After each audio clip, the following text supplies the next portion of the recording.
Welcome, guys, to another episode of Just an Average Girl. Today, I'm looking back at the products I reviewed and their outcome, starting with Displate.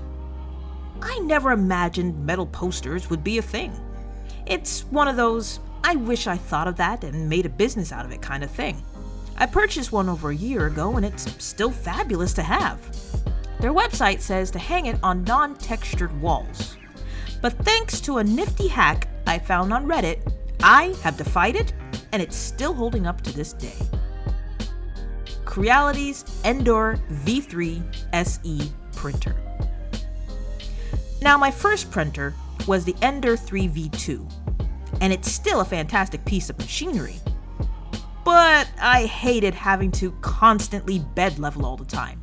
I was about to jump ship and get an anchor, until I found out that Creality started implementing them. Thus, the V3 SE came. Once I purchased that baby, I was printing figures and busts left and right, until a few minor hiccups occurred. I even tried to revive their sensor that died on me after I came back from evacuating from a hurricane. I've tried several methods I found online, including trying WD-40's silicone spray. But it's busted, and I ended up using my spare from my old printer and bought a spare just in case. A lot of people have been boasting about Bamboo Labs products, which I will have to say is tempting.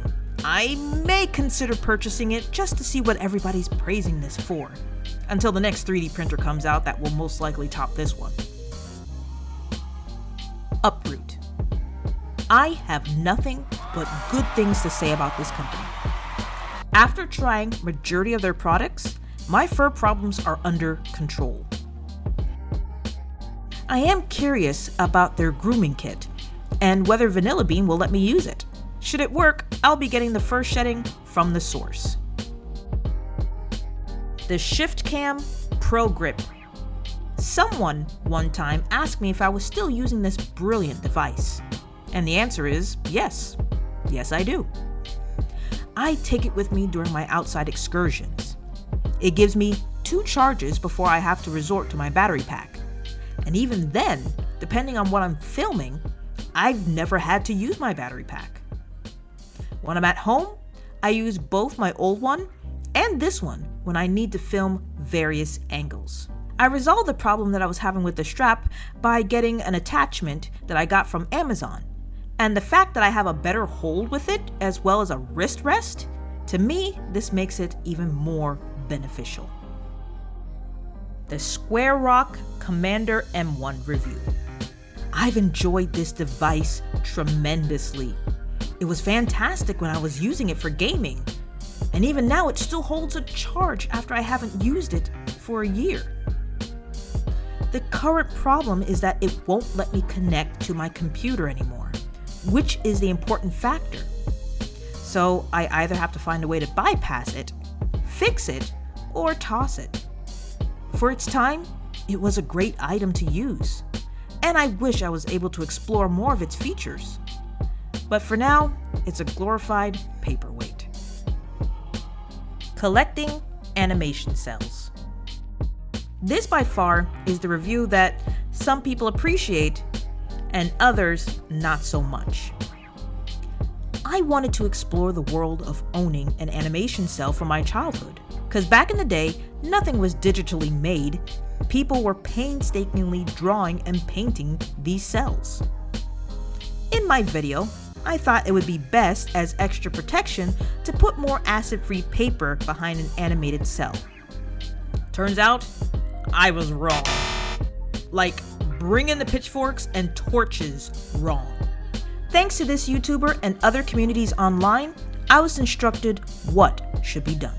Alright, so as you can see, I have removed the extra acid-free paper behind the cells, as well as also purchased additional scenes from my favorite show, Captain N. And unfortunately, the last person, they attached both cells together with Scotch tape, and unfortunately, I am afraid to remove the tape.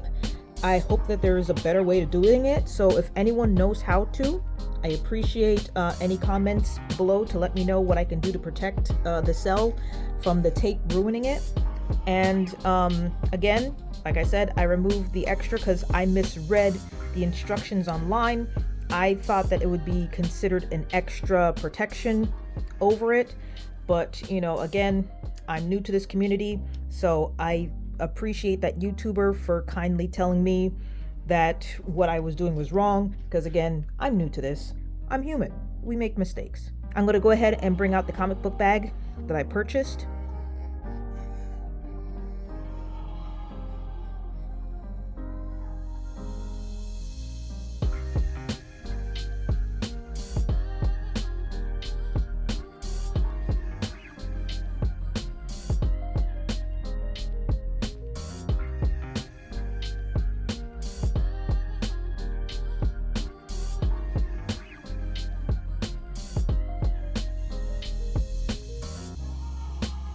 So there you have it. Overall, these are still great products to have. Maybe not so much to square walk, but an experience I will never forget. I am not sponsored nor affiliated with these products, but if you are interested in trying them out for yourself, you can check them out. The links are in the description below.